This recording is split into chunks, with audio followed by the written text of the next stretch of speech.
did the jury get it wrong, or they came to the only answer that was available to them? I think that there was plenty of reasonable doubt. I think that the headphones in and the headphones out blows their theory apart to pieces. The fact that not one witness identified Richard Allen. I don't know what the jury hung their hats on. They came back and very intently listened to statements in the video. I would be really concerned if the state of our justice is that the jury listened to the video of Bridge Guy and listened to Brian Harshman testify that Richard Allen is the voice of Bridge Guy. Mm-hmm. Brian Harshman has no background training experience to make that comment. You can do voice analysis. Yeah. You didn't do it. And so that would be disappointing. Why didn't you guys do voice analysis? If they didn't do it, why didn't you do it to disprove? We don't have funds. Yeah, and when I say they could have done voice analysis, let me back up and say, how many seconds of Bridge Guy's voice was on that video? I think that they tried. I think they did try. If I remember, they did try voice analysis, and it's kind of a, it's kind of a field that's not. You can't really trust it.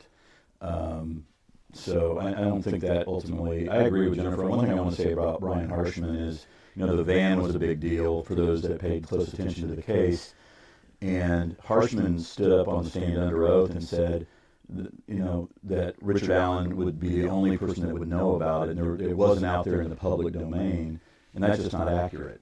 I don't know whether he knew that or not, but a quick Google search would find that there was 20 to 25 just quickly of van being out there in the public domain between 2017 and 2022, which means Dr. Walla, who was a Delphi fanatic, could have gone to Rick. I don't know whether Rick ever said anything about a van. I don't know whether Walla was not telling the truth about that. She destroyed her notes. And it wasn't audio taped. By the way, can we talk about lawyers being videotaped while they're trying to have a consultation with their lawyer? Can I talk about that for a second? We're in Westville, and these two guys come in with a camcorder, and then they require, for us to even have a consultation with Richard, they require him to face them so that they can read his lips on video, 6, 8 feet away. I don't know, it was probably about that. And we had no choice if we wanted to talk to him. Folks, that's just not, that's not normal, all right? And nobody seems to care. It's bizarre. We just had to sit and take it if we wanted to have a consultation with our client. And nobody has explained why that was done.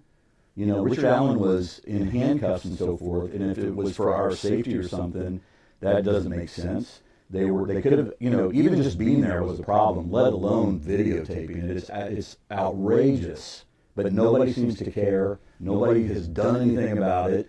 Nobody said anything about it. Can somebody do something about that? I know I just remember, I have memories of them being behind us videotaping, and so you're like, trying to talk as quietly as you can, and nothing that would be bad for us. It's just us trying to explain to Richard. Part of it had to be, here's where we're at, here's what's going on. We're trying to assess how with it he is, because it was happening, after the first round of confessions. We were with Richard within hours of that, and he was a completely different person. He's completely different. I had seen him on March let's see, I think it was March 24th. I had been to Westville, and it was like on a Friday, and I had met with Rick, and you could see him deteriorating to some degree from November of 2022 to March, but it wasn't really anything what I would label as crazily significant. He was depressed and so forth, but then on April the 3rd, we went up there, and he was a different person. He was just a totally different person, behaving completely differently, and that's when they started videotaping, and they wouldn't let us bring our phones in anymore. It was, I don't know what to say about it. All right, is there anything else folks need to know or understand about your defense of your client, the verdict, and where the appeals process goes from here?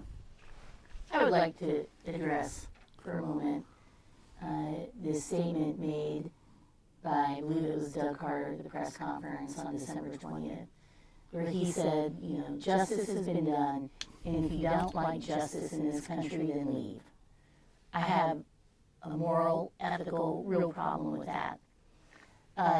Richard Allen has a right to an appeal, and it was very disturbing throughout the sentencing, throughout the victim impact statements, at the press conference, these pleas to him not to appeal. If you have a secured conviction, if you have a righteous conviction, you don't need to do that. He has a constitutional right to appeal his conviction. And to tell people not to question that is dangerous. He also had a constitutional right to speak up and give a statement at his sentencing and chose not to do that. What are you going to say, Russ? Yeah. I'm not guilty. I didn't do this. You know, I don't know that he rolled his eyes to Judge Gall. I mean, I'll take her at her word. I was sitting next to him. I didn't see it, but I wasn't looking at his face. But, you know, why would you not roll your eyes at a verdict that is unjust, that is untrue? I mean, if that happened. And I'm not doubting Judge Gall. I'm guessing it did happen. But, yeah. Yeah, I mean, for the top law enforcement officer to say the things that Jennifer just described about you can leave the country, again, that's some third world banana republic type of way of thinking. Those 4 pictures, and there were pictures. Well, what do you think about that last clip? Go ahead and put it in the comments.